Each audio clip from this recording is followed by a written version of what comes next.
माँ हाथ आगे कीजिए, आज दर्द कम हो जाएगा। बेटी तू रोज थक जाती होगी, थोड़ा आराम कर ले।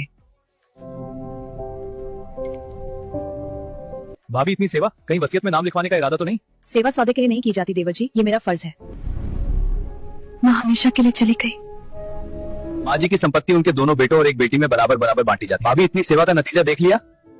मैंने कभी कुछ मांगा ही नहीं।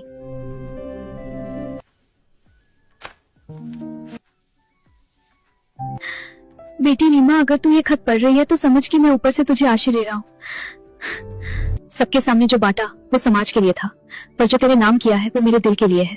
गांव की जमीन और बैंक की फिक्स डिपॉजिट सब मेरी प्यारी बहू के लिए है। रीमा, आज मुझे तुम पर गर्व है। पिताजी, आपने मुझे बेटी कहा, यही मेरे लिए सबसे बड़ी दौलत है। विरासत संपत्ति नहीं होती, विरासत वो आशीर्वाद होता है जो चुपचाप दिल से दिया जाता है। आप बहुत याद आते हो। मेरी कहानी अच्छी लगी हो तो लाइक और सब्सक्राइब जरूर करें।